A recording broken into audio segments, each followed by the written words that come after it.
Mr. Ed here, and today is December the 14th, 2024, and as you can see for yourself, I am back in the shop to do another build for our beehives. You remember in the last video, if you watched it, I built my solid bottom boards, and if you hadn't seen that video, well, I'll put a link to that in the description of this video. But these are the bottom boards that I built about a week and a half ago, and these guys are all ready to go when Mountain Muscle Man and I get ready to dip our boxes. These will get dipped at the same time. But today I'm working on the next part, which are my inner covers. And it's interesting that just yesterday I was talking to world famous Mike Barry, and Mike is always quick to say how well, to reaffirm what I always say is I'm a very lazy guy. And he says, well, if you're such a lazy guy, Mr. Ed, why aren't you using migratory covers and you continue to use the telescoping covers with the inner covers? And I really, I think it's got more to do with just that's how I first began beekeeping, was using telescoping covers, and I've just continued that practice. But there's a lot of truth in what he's saying, that if I were to use migratory covers, that it would be a lot easier, because now that's you don't have to have inner covers, and your cover, your migratory cover, is your lid for your box instead of having a telescoping cover. But I think for me there's advantages to it, and one of them, like I told him, so Mike, I like to be able to just lift off that telescoping cover, and in that hole that's in the top of my inner cover, I can look at that and tell basically how my hive is doing just from doing that. And he goes, well, just cut a hole in your migratory cover, and you could use it for the same reason. And then you can also use that hole as a feeder hole, which is I use that when I do feed bees, which is very rare, but I do use it for feeding my bees honey. I don't know. I like the telescoping covers. I like the added protection that they give to the hive, because they're completely surrounded. The box is completely surrounded by a wood where moisture can't seep up in there, even though the bees propolize the migratory covers. I'm still going to continue my practice of the telescoping covers and the inner covers.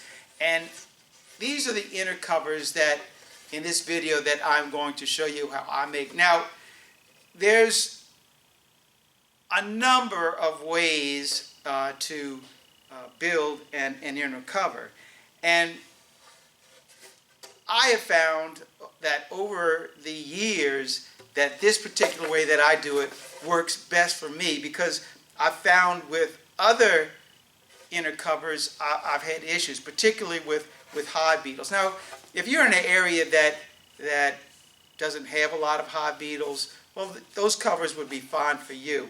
But I've got a lot of hive beetles down here, and the one thing I'm very conscious about are cracks and gaps and spaces that beetles can crawl into. And for example, here's just an inner cover. This is one you can buy, and they have all these gaps and cracks. I'm trying to get that in focus for you, that the beetles can run into all of these little spaces up in here. And it's just not, for me, that's not a really good solution. Also, on the back side of theirs, you see there's a gap or a distance. There's a distance between the piece of luan and the crack right there. It's almost like about I don't know, 3/16 of an inch. And this is all spaces where the beetles can get up into. My inner covers, they're all flush on this. There is no gap. This way I can control that space that beetles could crawl into. And then the other thing, main difference I think between mine and theirs is they put an escape in there. It's a very common thing to see escapes, and as you can see, there are no escapes on mine.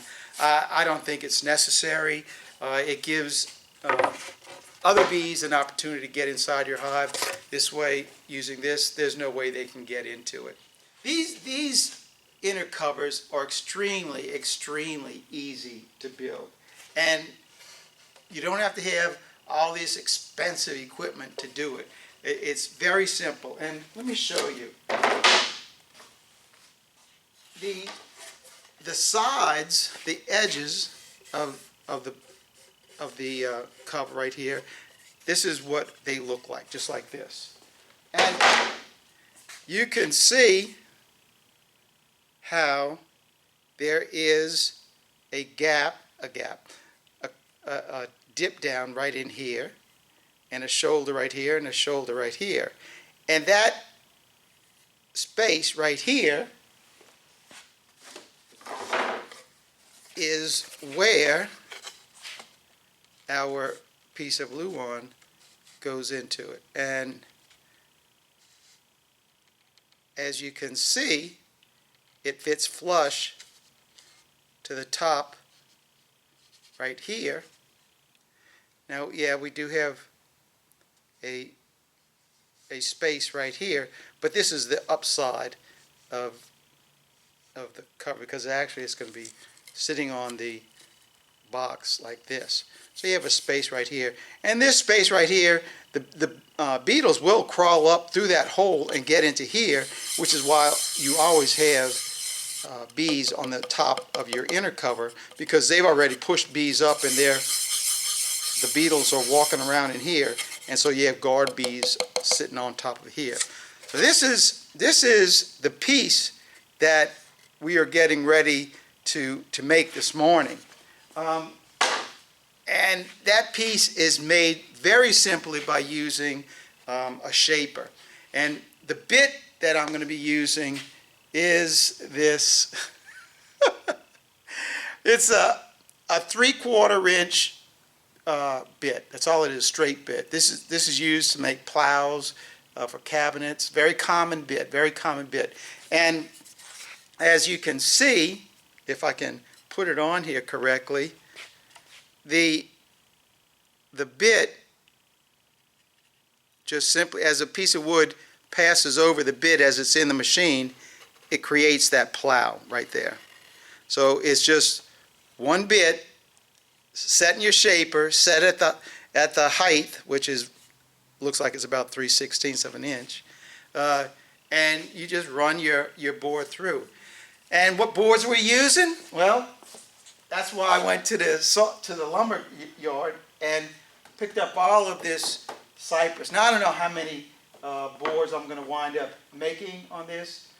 Quite a few, but there's a lot of knots and things that I got to work around, so I don't know the exact number.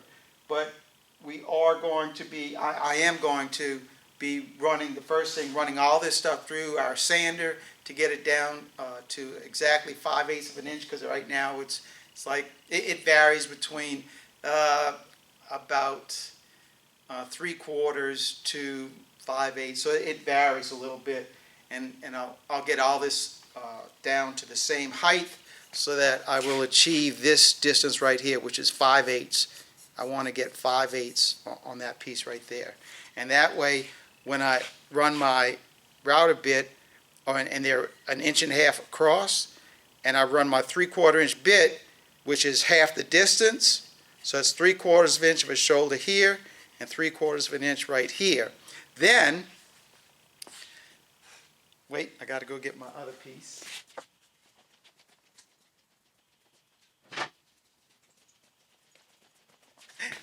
Then when we get our piece of wood and we've got it, we don't have it cut to length, we're going to cut them all to length, and we're going to cut miters on the two ends.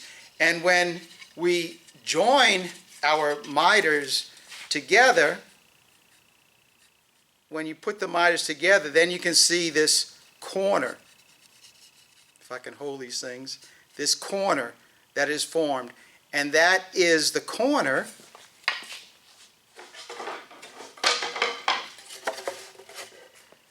where our luan sets right in. And with our four corners all joined together, it just makes a great little box. And even though miter joints are very weak in themselves, this 3/4 inch overlap here and going all the way around that board, once that's glued and then stapled down to it, this board becomes very, very rigid. And then on top of that, to strengthen up the miter itself, I'll shoot staples inside of the two edges right here to hold these miters together.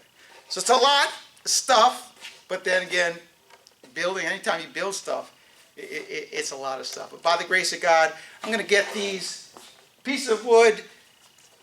I think by today I'll be able to get them sanded, ripped, and maybe even cut to length. So let's get over inside of where I'll be doing all this work and get beginning. Now before I run the wood through the sander, and you can see it is pretty rough. It needs to be dressed down a little bit. And like I said, it is full.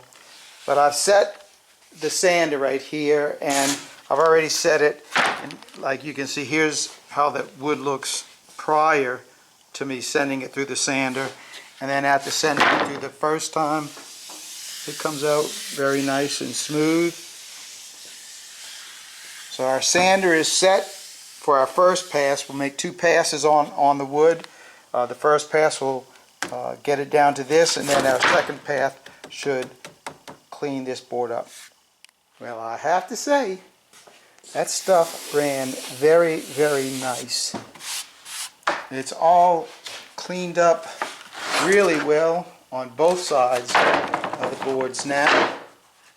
And so that means at this point we can start taking our wood over to our chop saw and cutting it to length.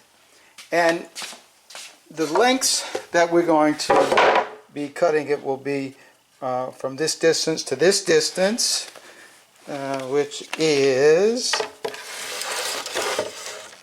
so our finished is about 16 1/4. So we're going to make the short ones 18 inches.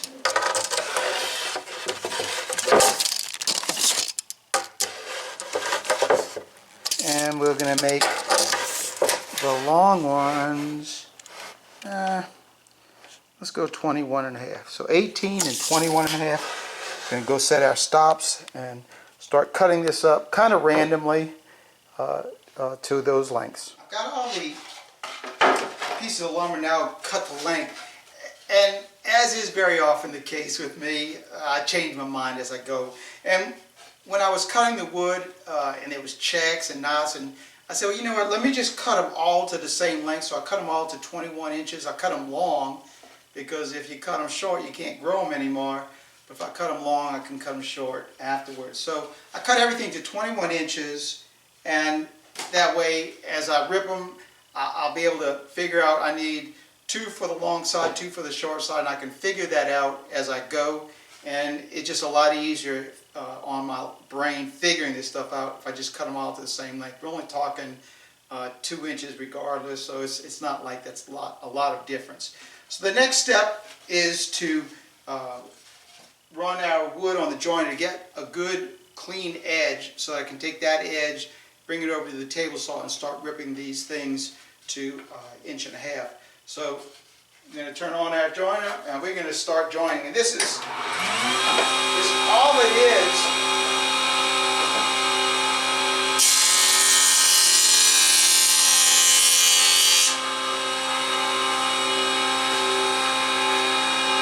taking our board that's got a rough edge on it right here, running it on that machine, the joiner, and what that does, it gives me a 90-degree angle, which I can then run to the table saw and cut it. So let me do that pile, and I'll show you what I got after. I got all of those boards jointed now, and at this point we're just going to bring them over to the table saw, set the table saw for 1.5 inches, and I'm going to rip all this pile of wood down to strips 1.5 inches wide by about 21 inches.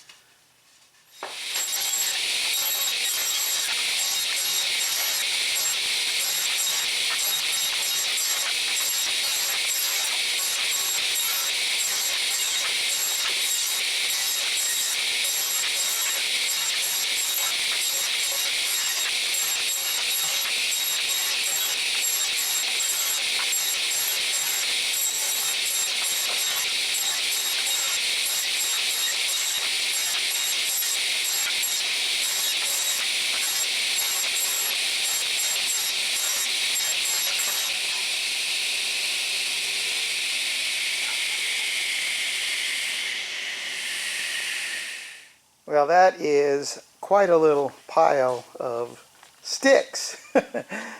Now, you got to remember that to make one board, it takes 4 of those pieces of wood to make one board. So, I mean, I'm just guessing there can't be more than, I don't know, 10 or 12 at the most boards in there. But we'll find out soon enough. So what I'm going to do now is pick all this stuff up, and at this point we're ready to go set our shaper and run all this wood across the shaper to cut out that little plow for our luan. I'm all set up to do the next segment, which is running that little plow on all of our sticks. And we had 80 of them, so we should get 20 lids out of it.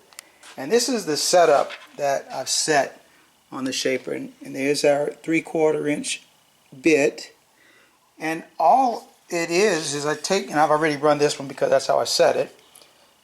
Just take the stick, and I can look at the stick and find out which part I need to plow out. In this case, I want to plow out where that knot was so I could use it.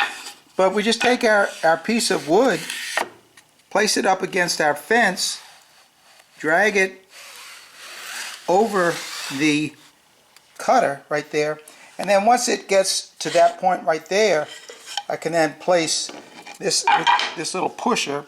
So all it is has this little dog leg on it right there that will catch the end of the board. This way I don't have to have my fingers anywhere close to that cutter as it's coming through, and just push it right through. And then there's no danger of me getting my fingers in there, because I don't want that. All right, let me run one of them, or a couple of them, and I'll show you what it looks like.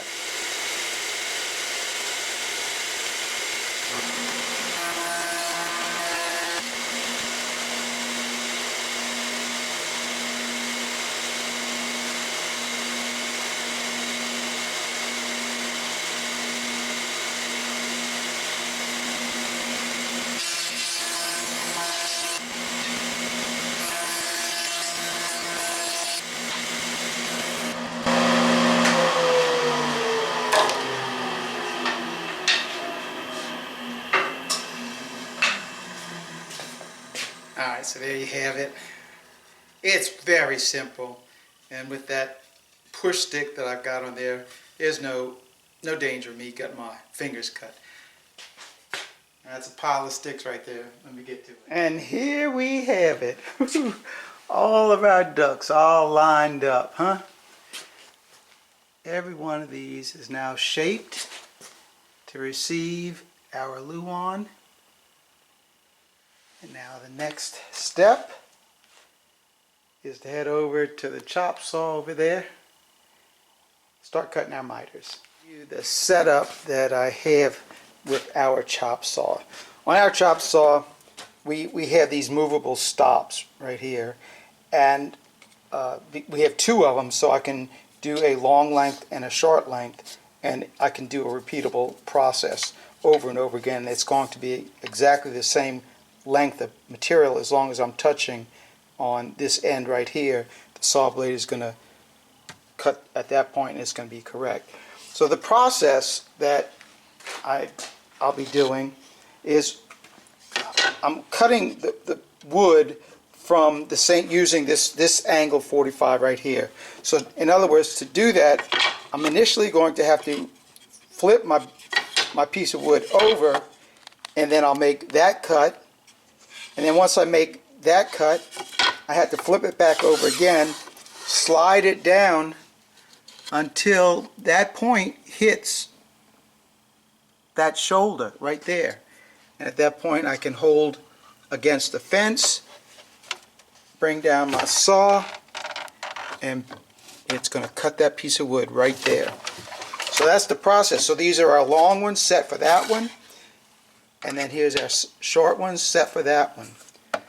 So it with 80 pieces of wood to cut, it's a lot. So you want to have stops set up, and you can do it a number of different ways. And there it is, our 80 pieces all cut to size with the miters on both ends. So that's a pretty good day today. I really didn't think I was going to get that much done, but I'm glad I did. I had one extra piece left over, so that's really good. Only have that little bit to left over and very little garbage. So almost all of that wood that you saw going through the sander, I'll show all that, it's all used up. And again, we take big wood and we make little pieces of wood. Alright, so this is all that I'm going to do for today. I'll be back probably on Monday. Today's Saturday, so I'll be back on Monday, and we are going to actually finish up these little inner covers. I'll see you on Monday. Well, I'm finally able to get back working on our inner covers. Today is actually December the 28th. It's been almost 2 weeks. I've had so much stuff going on and had other jobs to do, but I'm finally getting back to do this because I want to get these things done before we get up to Navi. And the next step in the process is to cut out our piece of Luan. And it's simply, I just took my measurement off of this board that I already had, since I know that all these measurements are the same because that's what I cut all of my sticks to. So I know they're the same.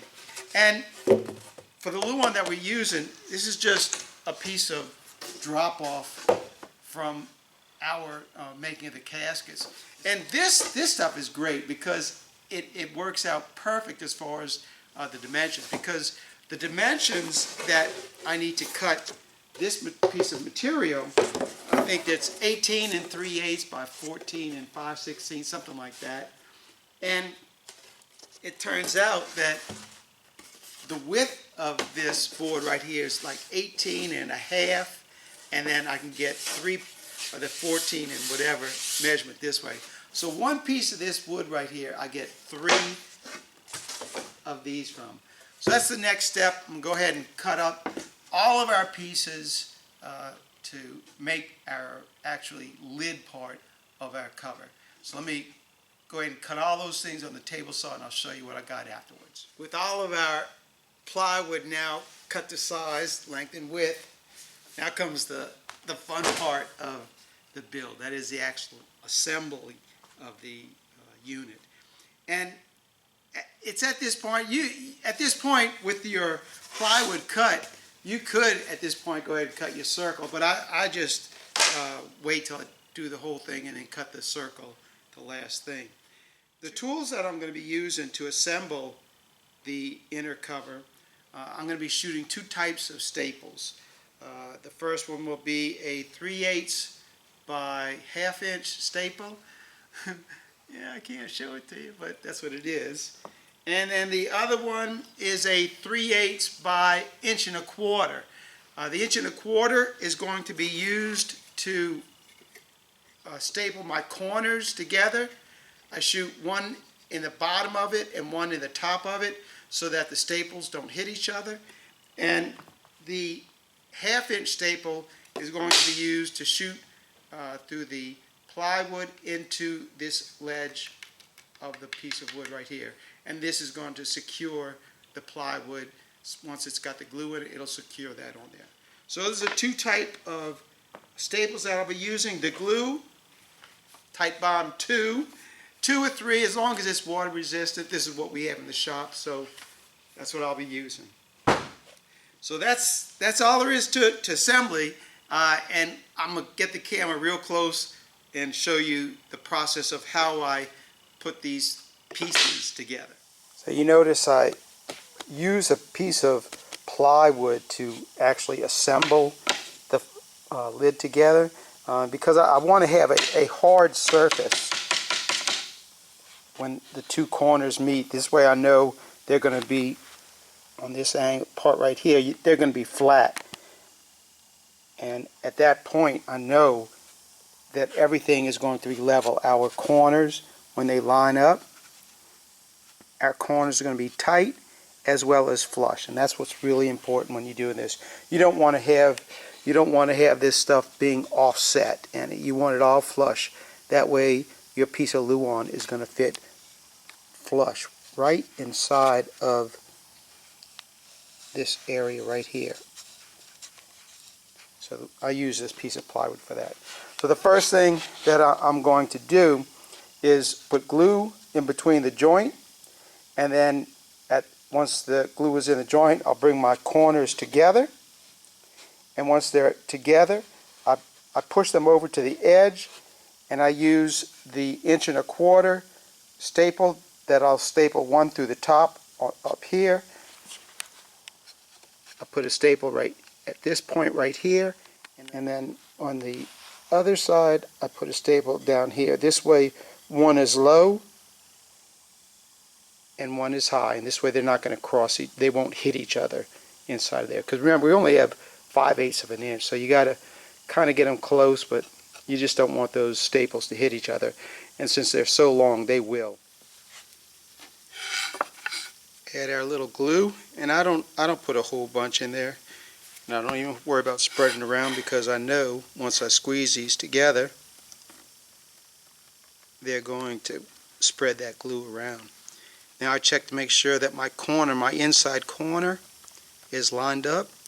Once that is lined up, I simply hold it by hand, and now I take my 1¼ inch staple and I'm shooting it in the center of this and up high, and then I turn it. Let me move that so you can see that. Now I shot that one kind of high, and now I'm going to shoot the next one kind of low. But I'm still pressing down on everything to make sure everything is flat.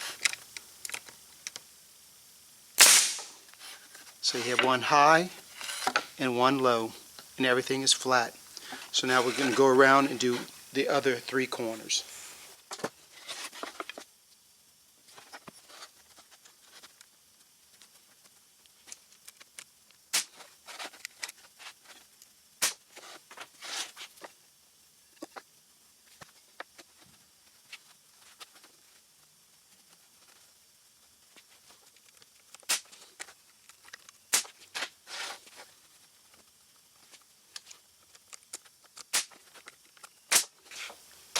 Great.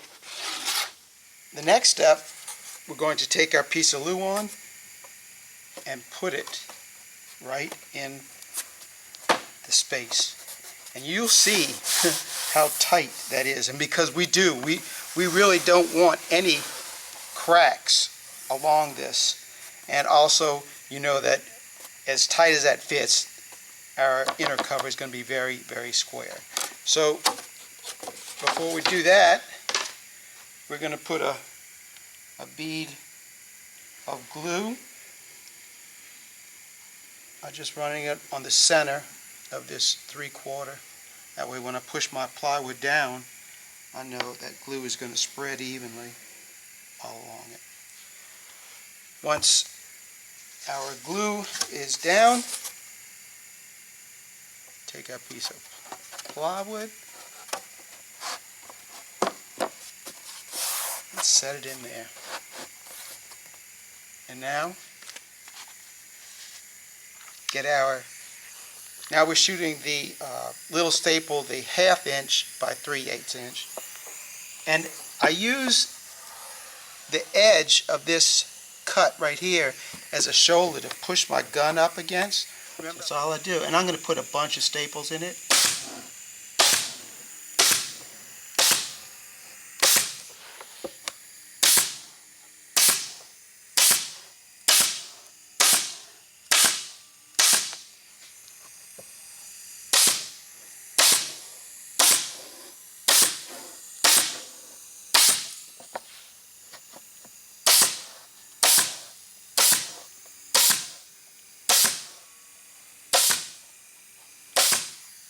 There you have it. That thing is rigid, solid, and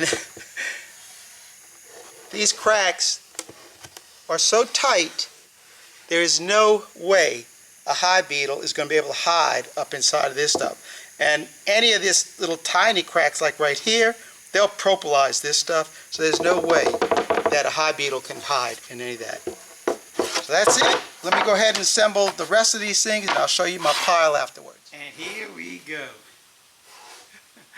20 inner covers already assembled. I'm telling you, that did not take that long. I don't think it took me 3 minutes to do one of these boards. These things came out really, really well. So now the only thing left to do now is to drill our hole in the center, and for that I'm just going to be using the largest of my Forstner bits, and that is going to be a 2-inch. That's a pretty big one. We have bigger ones here, but this is all I need for our bees. That's all we need. And we really want to get this hole pretty much centered on that lid, and to find the mark, to make a mark that I can use. It kind of made a fixture, a little jig, and all this is going to do is I just set the piece of wood in there. It's got a pencil mark right here with a line, and that line, let me see if I can get it to you. You can see it. That corresponds to the center of the board. So all I have to do is get my Sharpie. Here's my mark. Put my mark on my board. Take it off, and there it is. I got a mark now, which is the center of the board. So I'm going to go ahead and mark all of these things and go ahead and drill them out, and we're going to wrap this video up. And now all of the inner covers have their holes drilled into them.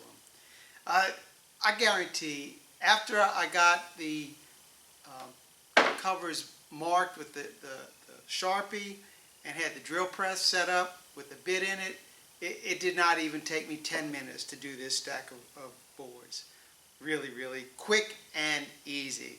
Just the way Mr. Ed likes doing his woodwork stuff. One other thing before I close, one of the deals about why I really like this flushness of the back part of these inner covers, which is the part that are sitting right above the frames right here, because that gap is so small right there between the bottom of our inner cover and the top of that frame, which is generally about 1/8 of an inch. It's not very much. That 1/8 of an inch is plenty enough space for the bees to build up propolis and build those corrals that they can push the beetles into. And so they build those corrals all on top of the frames, but they attach them to the bottom side of the inner cover. And so the bees build these corrals, and every time I would go into the hive and I'd open them up, I'd tear these corrals down, and the beetles would escape. So it's really a good thing for me that I don't go into the hives very often because by not going in there and disturbing the corrals, breaking them open, and allowing the beetles to escape again, the bees can be a lot more safe in there, knowing that they've got those beetles in the corrals. So that's all I got for you in this one. Nice inner covers, all finished and ready to go in the hive. So thanks for watching. Keep on watching, and I will be making more. God bless. Mr. Red, I'm out of here until the next video.